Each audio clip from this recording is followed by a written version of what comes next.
നമസ്കാരം. ഇപ്പോ മഹാകുംഭമേള നടന്നുകൊണ്ടിരിക്കുകയാണ് അല്ലേ? ഫെബ്രുവരി 26 വരെ ഉണ്ട്. ജനുവരി 13 തുടങ്ങിയതാണ്. ഇപ്പോ വളരെ മനോഹരമായിട്ട് ഗംഭീരമായിട്ടാണ് നടക്കുന്നത്. ഒരുപാട് ആൾക്കാർ, കോടിക്കണക്കിന് ആൾക്കാരാണ് ദിവസം തോറും അവിടേക്ക് എത്തിച്ചേരുന്നത്. രാജ്യത്തിന്റെ വെളിയിൽ നിന്നും അകത്തു നിന്നും ഒരുപാട് ആൾക്കാർ അവിടേക്ക് ചെല്ലുന്നുണ്ട്. അത്രയും മനോഹരമായിട്ട് ഈ പരിപാടി ഇങ്ങനെ നടന്നുകൊണ്ടിരിക്കുകയാണ്. എന്നാൽ അതിൻ്റെ ഇടയിലേക്ക് മുസ്ലിങ്ങൾ മനഃപൂർവ്വം കടന്നു കയറുകയും അവിടെ പ്രശ്നങ്ങൾ ഉണ്ടാക്കാൻ നോക്കുകയും അവിടുത്തെ ആ ഒരു അന്തരീക്ഷമെല്ലാം ഇല്ലാതെയാക്കാൻ ശ്രമിച്ച് അവിടെ ഒരു കലാപം സൃഷ്ടിക്കാൻ വേണ്ടിയിട്ട് ശ്രമിക്കുന്നു എന്നുള്ള കണ്ടെത്തലുമായിട്ട് രംഗത്ത് വന്നേക്കാണ് ജാമിദ ടീച്ചർ. നിങ്ങൾക്ക് അറിയാമായിരിക്കും, യൂട്യൂബിലൊക്കെ വീഡിയോ ഇടുന്ന പുള്ളിക്കാരിയാണ്. അപ്പോൾ പുള്ളിക്കാരിയുടെ പല വീഡിയോസ് നിങ്ങൾ ശ്രദ്ധിച്ചു കഴിഞ്ഞാൽ അനാവശ്യമായിട്ട് മറ്റുള്ളവരെ തെറ്റിദ്ധരിപ്പിക്കാൻ നോക്കുന്നത് ഞാൻ ശ്രദ്ധിച്ചിട്ടുണ്ട്. ഇപ്പോൾ ഈ റീസെന്റ് തന്നെ കുംഭമേള തുടങ്ങിയപ്പോൾ തൊട്ട് കുംഭമേള റിലേറ്റഡ് ആയിട്ടുള്ള വീഡിയോസ് ഒക്കെ തന്നെ പുള്ളിക്കാരി ഇടുന്നുണ്ട്. അപ്പോൾ റീസെന്റ് പുള്ളിക്കാരി ഇട്ട ഒരു വീഡിയോ ആണ് ഈ കാണിച്ചിരിക്കുന്നത്. മഹാകുംഭമേളയിലെ ടെന്റ് തീയിട്ട് നശിപ്പിക്കാൻ വേണ്ടി ശ്രമിച്ചു. അപ്പോൾ അത് തീയിടാൻ നോക്കിയത് അവിടെ അനാവശ്യമായിട്ട് പ്രശ്നങ്ങൾ സൃഷ്ടിക്കാൻ വേണ്ടിയിട്ട് നോക്കിയിരിക്കുന്ന മുസ്ലിങ്ങളാണ്. അപ്പോൾ ഈ പരിപാടി നല്ല ഗംഭീരമായിട്ടാണല്ലോ പൊയ്ക്കൊണ്ടിരിക്കുന്നത്. മഹാകുംഭമേള ലക്ഷക്കണക്കിന് ആൾക്കാർ അവിടേക്ക് ചെല്ലുന്നു. അതിമനോഹരമായിട്ട് ഗംഭീരമായിട്ട് വലിയ രീതിയിലുള്ള പ്രശ്നങ്ങളൊന്നും ഇല്ലാതെ അത് മുന്നോട്ട് പോകുന്നത് കണ്ട് കണ്ണ് കടിച്ച് മുസ്ലിങ്ങൾ അവിടേക്ക് ചെന്ന് പ്രശ്നങ്ങൾ ഉണ്ടാക്കാൻ വേണ്ടി നോക്കുവാണത്രേ. ഏതായാലും ആ ഒരു വീഡിയോയുടെ തുടക്കം ഞാൻ നിങ്ങളെ ഒന്ന് ജസ്റ്റ് കേൾപ്പിച്ചു തരാം. ഹായ് പ്രിയമുള്ള സുഹൃത്തുക്കളെ, മുസ്ലിങ്ങളുടേതല്ലാത്ത ഒരു ആഘോഷമോ ആചാരമോ വൻതോതിൽ വിജയിക്കുന്നു എന്നും ഭക്തിസാന്ദ്രമായ ഒഴുക്ക് അവിടെ ഉണ്ടാകുന്നെന്നും കണ്ടാൽ കുരുക്കൾ പൊട്ടിയൊലിക്കാൻ നമ്മുടെ കാക്കമാരെ കഴിഞ്ഞേ ഉള്ളൂ ഇനി ഒരു ടീം. മഹാകുംഭമേളയ്ക്ക് ജനങ്ങൾ ഒഴുകുന്നു. ഒരുപാട് മുസ്ലിം സ്ത്രീകൾ മതം ഉപേക്ഷിക്കുന്നു. ആക്ടിവിസ്റ്റുകൾ, ലോകോത്തര സംഘടനകൾ, ലോകത്തുള്ള വിവിധ രാജ്യങ്ങളുടെ പ്രതിനിധികൾ ദുബൈയിൽ നിന്ന് വരെ എത്തുന്നു. എങ്ങനെയാണിത് നമുക്ക് സഹിക്കാൻ കഴിയുക? നമ്മുടെയൊക്കെ മനസ്സിൽ ഒരു ഇസ്ലാമിക രാജ്യം എന്ന് പ്രതിഷ്ഠിച്ചു പോയല്ലോ. അപ്പൊ കാഫിറുകളുടെ ആഘോഷം ഈ രൂപത്തിൽ വിജയകരമായി മുന്നോട്ട് പോകുമ്പോൾ ഞങ്ങൾക്കത് സഹിക്കാൻ സാധിക്കില്ല എന്ന് പ്രത്യക്ഷമായി പ്രഖ്യാപിക്കുകയാണ് മുസ്ലിം നേതൃത്വം. അപ്പോൾ ഞാൻ ഈ ഒരു വാർത്ത അന്വേഷിച്ചു. നാഷണൽ മീഡിയാസിലൊക്കെ തന്നെ ഇങ്ങനെ ഒരു വാർത്ത റിപ്പോർട്ട് ചെയ്തിട്ടുണ്ടോ എന്ന് അന്വേഷിച്ചു. അപ്പോൾ എനിക്ക് മനസ്സിലാക്കാൻ സാധിച്ചത് 19 തീയതി, ജനുവരി 19 ഇങ്ങനെ ഒരു ഇൻസിഡന്റ് അവിടെ ഉണ്ടായിട്ടുണ്ട്. ഒരുപാട് ടെന്റുകൾ കത്തി നശിക്കുകയൊക്കെ ചെയ്തു. പക്ഷെ അത് LPG ഗ്യാസ് സിലിണ്ടർ പൊട്ടിത്തെറിച്ചിട്ടാണ്. ഒരു ഗീത പ്രസ് എന്ന് പറയുന്ന ഒരു പ്രസ്സിൽ നിന്ന്, അതിന്റെ കിച്ചണിൽ നിന്ന് LPG ഗ്യാസ് സിലിണ്ടർ പൊട്ടിത്തെറിച്ചിട്ടാണ് ഇങ്ങനെ ടെന്റുകൾക്കെല്ലാം തീ പിടിച്ചത്. അങ്ങനെ മൊത്തത്തിൽ സ്പ്രെഡ് ആയത്. അങ്ങനെ 1-2 ഇൻസിഡന്റുകളൊക്കെ തന്നെ ടെന്റുകൾക്ക് ഇങ്ങനെ തീ പിടിച്ച് LPG ഗ്യാസ് സിലിണ്ടർ പൊട്ടിത്തെറിച്ച ഇൻസിഡന്റ് മഹാകുംഭമേളയ്ക്കിടയിൽ ഉണ്ടായിരുന്നു. പക്ഷേ അവിടെ യാതൊരു രീതിയിലുള്ള കാഷ്വാലിറ്റീസും റിപ്പോർട്ട് ചെയ്തിട്ടില്ല. അത് മാത്രമല്ല, അവിടെ ഒരുപാട് ആൾക്കാരുണ്ട്, ഒത്തിരി ഉദ്യോഗസ്ഥരും എല്ലാവരും ഉണ്ട്. അവരത് കൺട്രോൾ ചെയ്തു. അപ്പൊ നിങ്ങൾ മനസ്സിലാക്കേണ്ട ഒരു കാര്യം, ഈ നാഷണൽ മീഡിയാസിൽ ഒന്നും തന്നെ അത് ആരാണ് തീയിട്ടതെന്നോ അത് എന്തുകൊണ്ടാണ് ഉണ്ടായതെന്നോ പറയുന്നില്ല. എല്ലാവരും അതിന് പറഞ്ഞ ഒരു റീസൺ എന്ന് പറയുന്നത് LPG ഗ്യാസ് സിലിണ്ടർ പൊട്ടിത്തെറിച്ചതാണ്. ഈ മഹാകുംഭമേള നടക്കുന്നത് ഉത്തർപ്രദേശിലാണ്.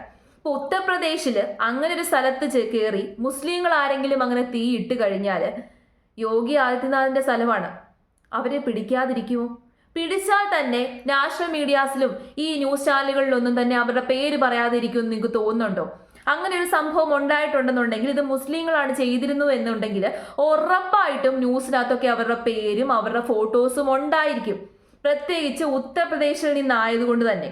പക്ഷേ അങ്ങനെ യാതൊരു രീതിയിലുള്ള ന്യൂസോ വീഡിയോസോ ഒന്നും തന്നെ വന്നിട്ടില്ല. പിന്നെ ഈ ജാമിദ ടീച്ചറിനകത്ത് പറയുന്നുണ്ട് ഏതോ ഒരു മുസ്ലിം സംഘടന അതിന്റെ ഉത്തരവാദിത്തം ഏറ്റെടുത്തെന്ന്. അതും ഞാൻ അന്വേഷിച്ചു. അതിനെക്കുറിച്ചും സെർച്ച് ചെയ്തപ്പോൾ ഒരു നാഷണൽ മീഡിയാസിലും ഒരു ഹിന്ദി ചാനലുകളിലും ന്യൂസ് ചാനലുകളിലും ഒന്നും തന്നെ ഇത് പറയുന്നില്ല. പക്ഷേ ഇൻസ്റ്റഗ്രാമിൽ അങ്ങനെ ഒരു പോസ്റ്റ് ഞാൻ കണ്ടു. ഇൻസ്റ്റഗ്രാമിൽ ഇങ്ങനെ ഒരു പോസ്റ്റ് വന്നു എന്നതൊഴിച്ചു കഴിഞ്ഞാൽ വേറെ ഒരിടത്തും ഈ ഒരു വാർത്തയും വരുന്നില്ല. പിന്നെ എന്തർത്ഥത്തിലാണ് ഇവർ ഈ മുസ്ലിങ്ങളെ കുറ്റപ്പെടുത്താൻ വേണ്ടിയിട്ട് മുസ്ലിങ്ങൾ അവിടേക്ക് ചെന്നു, അവിടെ പ്രശ്നമുണ്ടാക്കാൻ വേണ്ടി ശ്രമിക്കുന്നു, മുസ്ലിങ്ങൾക്ക് കണ്ണുകടിയാണ്, മുസ്ലിങ്ങളുടെ ഫെസ്റ്റിവൽസ് മാത്രമേ നന്നായിട്ട് നടക്കാവൂ, ഈ രീതിയിലൊക്കെ സംസാരിക്കുന്നത്? അനാവശ്യമായിട്ടുള്ള തെറ്റിദ്ധാരണ പരത്താൻ വേണ്ടി ശ്രമിക്കുമല്ലേ ഇവര്? ഒരേ ഒരു കാര്യം മാത്രം ആലോചിച്ചാൽ മതി. യോഗി ആദിത്യനാഥ് എന്ന് പറയുന്ന വ്യക്തി എങ്ങനെയുള്ളതാണ്, ആ നേതാവ് എങ്ങനെയുള്ള ആളാണെന്നുള്ളത് ഇന്ത്യക്കാർക്ക് മുഴുവൻ അറിയാം. ഓക്കെ, അപ്പൊ അദ്ദേഹം ഇങ്ങനെ ഒരു കാര്യം ക്ഷമിക്കുമെന്ന് നിങ്ങൾ തോന്നുന്നുണ്ടോ? അതൊരു മുസ്ലിമാണ് ചെയ്തതെന്നുണ്ടെങ്കിൽ അദ്ദേഹം ക്ഷമിക്കുമെന്ന് നിങ്ങൾക്ക് തോന്നുന്നുണ്ടോ? ഒരിക്കലുമില്ല. അയാളുടെ ഫോട്ടോസും അവരുടെ ഫോട്ടോസും വീഡിയോസും ഉറപ്പായിട്ടും വന്നേനെ. അവരെ പോലീസ് അറസ്റ്റ് ചെയ്തതിന്റെ വീഡിയോസ് ഉറപ്പായിട്ടും ന്യൂസ് ചാനലുകളിൽ വന്നേനെ. അങ്ങനെ ഒരു സാധനമേ ഉണ്ടായിട്ടില്ല, അങ്ങനെ ഒരു സംഭവമേ ഉണ്ടായിട്ടില്ല. ഈ മഹാകുംഭമേള നല്ല തിക്കും തിരക്കും ഒക്കെയാണ്, നല്ല ചൂടാണ്. ആ ഒരു സമയത്ത് ഉറപ്പായിട്ടും ഈ ഗ്യാസ് സിലിണ്ടറൊക്കെ പൊട്ടിത്തെറിക്കാനുള്ള സാധ്യത വളരെ കൂടുതലാണ്. അങ്ങനെ പൊട്ടിത്തെറിച്ചു കഴിഞ്ഞാൽ തന്നെ ടെന്റുകൾ ഇങ്ങനെ നിരനിരയായിട്ട് ഇരിക്കുവാണ്. അപ്പോൾ ഒരു ടെന്റിൽ കയറി പിടിച്ചു കഴിഞ്ഞാൽ അടുത്ത ടെന്റിലും ഇങ്ങനെ സ്പ്രെഡ് ആയിക്കൊണ്ടേയിരിക്കും. പക്ഷെ അവിടെ യാതൊരു രീതിയിലുള്ള കാഷ്വാലിറ്റീസും ഉണ്ടായിട്ടില്ല. ഇങ്ങനെ അനാവശ്യമായിട്ട് ആൾക്കാരെ തമ്മിൽ തെറ്റിദ്ധരിപ്പിക്കാൻ വേണ്ടിയിട്ട് നോക്കരുത്. ഇവരാണ് ശരിക്കും പറഞ്ഞു കഴിഞ്ഞാൽ പരസ്പരം അങ്ങോട്ടും ഇങ്ങോട്ടും തെറ്റിദ്ധാരണ പരത്തുന്നതും കലാപം സൃഷ്ടിക്കാൻ വേണ്ടി നോക്കുന്നതും. സത്യമല്ലേ? ഹിന്ദുക്കളുടെ ഇടയിൽ ഒരു മുറിവുണ്ടാക്കണം, മുസ്ലിങ്ങൾ അവിടേക്ക് ചെല്ലുന്നു, മുസ്ലിങ്ങൾ അവിടെ പ്രശ്നം ഉണ്ടാക്കുന്നു, മുസ്ലിങ്ങളുടെ ഇടയിൽ ഒരു മുറിവുണ്ടാക്കണം, അങ്ങനെ പരസ്പരം അങ്ങോട്ടും ഇങ്ങോട്ടും തമ്മിൽ തെറ്റിക്കാൻ വേണ്ടിയിട്ടാണ് ഇവർ ശ്രമിച്ചുകൊണ്ടിരിക്കുന്നത്. ഉള്ള കാര്യമാണെന്നുണ്ടെങ്കിൽ പറയാം, വിഷയമില്ല. ഇങ്ങനെ ആരെങ്കിലും ഒരാൾ ചെയ്തിരുന്നു എന്നുണ്ടെങ്കിൽ പറയാം, ഉറപ്പായിട്ടും അവരെ വിമർശിക്കാം. പക്ഷെ അങ്ങനെ ഒരു കാര്യമേ പറയുന്നില്ല. ഒരു വ്യക്തിയുടെ പോലും പേര് പറയുന്നില്ല. അങ്ങനെ സംഭവിച്ചിരുന്നു എന്നുണ്ടെങ്കിൽ ആ വ്യക്തിയുടെ അല്ലെങ്കിൽ ആ ഒരു സംഘടനയുടെ പേര് ന്യൂസ് ചാനലുകളിൽ വന്നേനെ.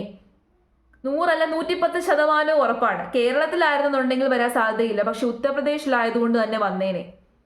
വെറുതെ അനാവശ്യമായിട്ട് ആൾക്കാരുടെ ഇടയിൽ പ്രശ്നമുണ്ടാക്കാൻ എന്തിനാണ് ഇവർ ശ്രമിക്കുന്നതെന്ന് എനിക്ക് മനസ്സിലാവുന്നില്ല. ആവശ്യമുള്ള ഒരുപാട് കാര്യങ്ങളുണ്ട്. യഥാർത്ഥത്തിൽ നടക്കുന്ന ഒത്തിരി കാര്യങ്ങൾ നമ്മുടെ നാട്ടിലുണ്ട്. അത്തരം കാര്യങ്ങളെക്കുറിച്ച് സംസാരിക്കാം, നമുക്ക് റിയാക്ട് ചെയ്യാം. ഉള്ളതാണെന്നുണ്ടെങ്കിൽ നമുക്ക് തുറന്നു പറയാം. പക്ഷേ ഇല്ലാത്ത കാര്യങ്ങൾ ഇങ്ങനെ പറഞ്ഞ് വെറുതെ ആൾക്കാരുടെ ഇടയിൽ ഇങ്ങനെ തെറ്റിദ്ധാരണ പരത്തി ആൾക്കാരെ തമ്മിൽ തെറ്റിച്ച് വെറുതെ സമാധാനം ഇല്ലാതെയാക്കരുത്. നമ്മുടെ നാട്ടിലെ സമാധാനം എങ്ങനെയും തകർക്കണം എന്നുള്ള ലക്ഷ്യത്തോടു കൂടിയിട്ട് പ്രവർത്തിക്കുന്ന കുറേ ആൾക്കാരുണ്ട്. ആ ഗ്രൂപ്പിൽ ഉൾപ്പെടുത്താൻ പുള്ളിക്കാരിയുടെ മിക്ക വീഡിയോസും ഇങ്ങനെയാണ്. ഇപ്പൊ റീസെന്റ് പുള്ളിക്കാരി ഒരു വീഡിയോ ഇട്ടിട്ടുണ്ട്. അതിനകത്തും ഇതേ കാര്യം തന്നെയാണ് പറയുന്നത്. മഹാകുംഭമേളയ്ക്ക് പൊക്കോണ്ടിരിക്കുന്ന ട്രെയിനിൽ നേരെ കല്ലെറിഞ്ഞു അത്രേ. കല്ലെറിഞ്ഞത് ആരാണ്? മുസ്ലിങ്ങളാണ്.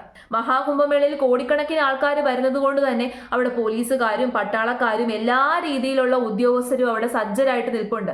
അങ്ങനെ ഒരു സ്ഥലത്തേക്ക് കയറി ഒരു പരിപാടിയും ആരും കാണിക്കാൻ പോകുന്നില്ല. ജീവനി കൊതിയുള്ള ആരും കാണിക്കാൻ വേണ്ടി പോവില്ലല്ലോ. എല്ലാ ടെക്നോളജിയും എല്ലാ കാര്യങ്ങളും ഒക്കെ നോക്കിയിട്ട് അവിടെ സെർച്ച് ചെയ്യുന്നുണ്ട്. എല്ലാ ആൾക്കാരും പെട്രോളിങ് ചെയ്യുന്നുണ്ട്. അതുകൊണ്ട് തന്നെ ഈ ഒരു ഫയർ ഉണ്ടായതിന്റെ പുറകിൽ ആരെങ്കിലും കാരണക്കാരായിട്ട് ഉണ്ടായിരുന്നുണ്ടെങ്കിൽ ഉറപ്പായിട്ടും അവരെ കണ്ടുപിടിച്ചേനെ. ഇതിനോടകം തന്നെ കണ്ടുപിടിച്ചേനെ. 19-ാം തീയതി നടന്ന സംഭവമാണ്. 19, 20 ഈ ഒരു ഡേറ്റിൽ നടന്നതാണ്. അത് കണ്ടുപിടിക്കാത്തിടത്തോളം കാലം, അങ്ങനെ ഒരു വാർത്ത യഥാർത്ഥത്തിൽ വരാത്തിടത്തോളം കാലം എന്തിനാണ് വെറുതെ തെറ്റിദ്ധരിപ്പിക്കുന്നത്? ഏതോ ഒരു ഇൻസ്റ്റഗ്രാം പോസ്റ്റ് കണ്ടിട്ടാണ്, സോഷ്യൽ മീഡിയയിൽ എവിടെയോ ഇങ്ങനെ ഒരു പോസ്റ്റ് കണ്ടിട്ട് ആ പോസ്റ്റ് ഇട്ടതും ചിലപ്പോൾ ആരാണെന്ന് നമുക്കറിയില്ല. ഇങ്ങനൊരു തെറ്റിദ്ധാരണ ഉണ്ടാക്കാൻ വേണ്ടിയിട്ട് മനഃപൂർവ്വം ആരെങ്കിലും പോസ്റ്റ് ഇട്ടതാണെങ്കിലോ? ഉറപ്പായിട്ടും സാധ്യതയുണ്ട്. മനഃപൂർവ്വം പോസ്റ്റ് ഇട്ടതായിരിക്കാം ഇങ്ങനൊരു തെറ്റിദ്ധാരണ ഉണ്ടാക്കാൻ വേണ്ടിയിട്ട്, ഹിന്ദുക്കളെയും മുസ്ലിങ്ങളെയും തമ്മിൽ തല്ലിക്കാൻ വേണ്ടിയിട്ട്. കാരണം കുംഭമേളയിൽ ഇടയിൽ ചെന്ന് മുസ്ലിങ്ങൾ പ്രശ്നമുണ്ടാക്കി എന്ന് കേൾക്കുമ്പോൾ അവിടെ ഒരു വലിയ വിഷയം ഉണ്ടാകും. അതെടുത്ത് വെച്ചിട്ട് യാതൊരു രീതിയിലും ചിന്തിക്കാതെ അതെടുത്ത് വെച്ചിട്ട് ഇങ്ങനെ അനാവശ്യമായിട്ടുള്ള തെറ്റിദ്ധാരണ പരത്താതിരിക്കുക ദയവ് ചെയ്ത്.